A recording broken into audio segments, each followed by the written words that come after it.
صفدر، خاور اور تنویر عمران کی ہدایت پر اس سمت میں بڑھ رہے تھے جس طرف سے پشپا دیوی کی آواز آ رہی تھی۔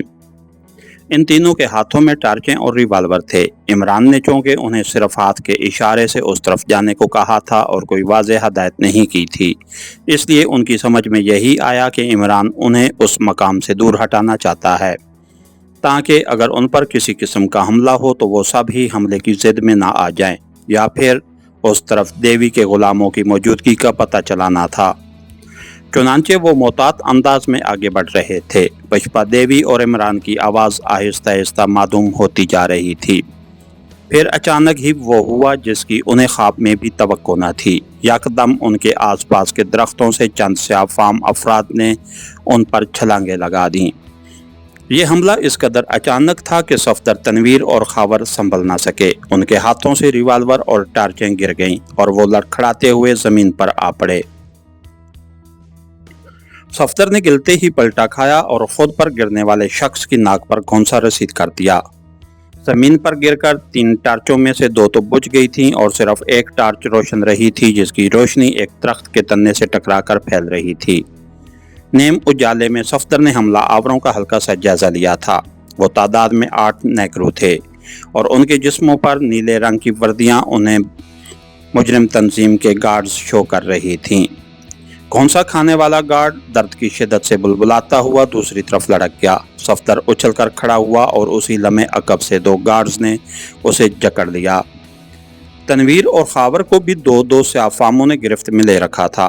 سیاہ فام کافی تنومند اور گر انڈیل قسم کے تھے جنہوں نے ان تینوں کے بازو اس مضبوطی سے اپنے ہاتھوں میں جکڑے ہوئے تھے کہ سیکرٹ سروس کے ممبرز کوشش کے باوجود بے بس ہو کر رہ گئے تھے۔ دفتن بائیں جانب کے ایک درخت کی آڑ سے ایک مسلح شخص برآمد ہوا۔ اس کے ایک ہاتھ میں ٹارچ اور دوسرے میں مشین پسٹل دبا ہوا تھا اور وہ چہرے سے سفید فام اکریمین لگ رہا تھا۔ اسی لمحے صفدر کے گھونسے کا نشانہ بننے والا سیاہ فام بھی زمین سے اٹھ کھڑا ہوا۔ اس کی ناک سے خون ٹپک رہا تھا اور وہ صفدر کو خونخوار نگاہوں سے گھور رہا تھا۔ پھر وہ دانت کچکچتا ہوا صفدر کی طرف لپکا۔ ٹھہرو، مسلح شخص کے حلق سے غراتی ہوئی آواز نکلی اور وہ زخمی ناک والا گارڈ فوراً ہی اپنی جگہ ساکت ہو گیا۔ مسٹر ٹوڈ، اس نے مجھے زخمی کیا ہے، میں اس کا خون پی جاؤں گا، اس گارڈ نے صفدر کو گھورتے ہوئے غضبناک لہجے میں کہا۔ شٹ اپ، تمہارا انتقام اس آدمی سے مقدس روح خود لے گی۔ فی الحال ان کے ریوالور اور ٹارچیں اٹھا لو، ابھی ان کے باقی ساتھیوں کو بھی گرفتار کرنا ہے، ٹوڈ نامی شخص نے سخت لہجے میں کہا تو زخمی ناک والے گارڈ نے سر جھٹکا اور زمین سے تینوں ریوالور اور ٹارچیں اٹھا کر اپنی جیبوں میں ٹھونسنے لگا۔ تمہارے باقی ساتھی یہاں سے کتنے فاصلے پر ہیں؟ ٹوڈ نے تنویر کی طرف دیکھ کر پوچھا۔ میں نہیں جانتا تم کون ہو، تنویر نے اسے گھورتے ہوئے غصیلے لہجے میں کہا۔ تم نے کیپٹن مائرس کا ہیلی کاپٹر کیوں تباہ کیا؟ ٹوڈ نے جواب دینے کی بجائے پھر سوال کر دیا۔ تم کیسے کہہ سکتے ہو مسٹر ٹوڈ کہ ہیلی کاپٹر ہم نے تباہ کیا ہے جبکہ ہمارے پاس صرف ریوالور تھے؟ صفدر نے ٹوڈ کو مخاطب کرتے ہوئے کہا۔ میں چیک پوسٹ 1 سے ہی تمہارے تعاقب میں لگ گیا تھا۔ تم لوگ کیپٹن ہڈسن پر قابو پا کر اس کے ہیلی کاپٹر کو اس جانب لائے تھے۔ بہرحال یہ سب کچھ بتانے کے لیے میرے پاس وقت نہیں ہے۔ چیف نے مجھے تمہاری ہلاکت کا حکم دیا تھا۔ اگر تم مرنا نہیں چاہتے تو مزاحمت ترک کر دو تاکہ تمہیں زندہ حالت میں ہیڈ کوارٹر پہنچا دیا جائے، ٹوڈ نے مسلسل بولتے ہوئے سخت لہجے میں کہا، اور اسی لمحے اس کی جیب سے سیٹی کی مخصوص آواز ابھرنے لگی تو اس نے جیب میں ہاتھ ڈال کر ایک ٹرانسمیٹر نکال لیا۔ سیٹی کی آواز اسی سے نکل رہی تھی۔ کپاڑو، ان لوگوں کا خیال رکھو، اگر یہ ذرا بھی جدوجہد کریں تو ان کی گردنیں توڑ ڈالو، ٹوڈ نے کسی گارڈ کا نام لے کر تحقیرانہ لہجے میں کہا اور ٹرانسمیٹر کا ایک بٹن پریس کر دیا۔ Hello Todd, Fox calling over, transmitter سے فوکس کی مخصوص آواز بلند ہوئی۔ Yes chief, Todd receiving you over, Todd نے جواباً انتہائی مؤدبانہ لہجے میں کہا۔ کیا خبر ہے ٹوڈ، کیا تم ہیلی کاپٹر تک پہنچ چکے ہو؟ ٹرانسمیٹر سے فوکس کی آواز سنائی دی۔ یس چیف، کیپٹن مائرس کا ہیلی کاپٹر اس میدان کے کنارے تباہ ہوا ہے جہاں کیپٹن ہڈسن کا ہیلی کاپٹر کھڑا تھا۔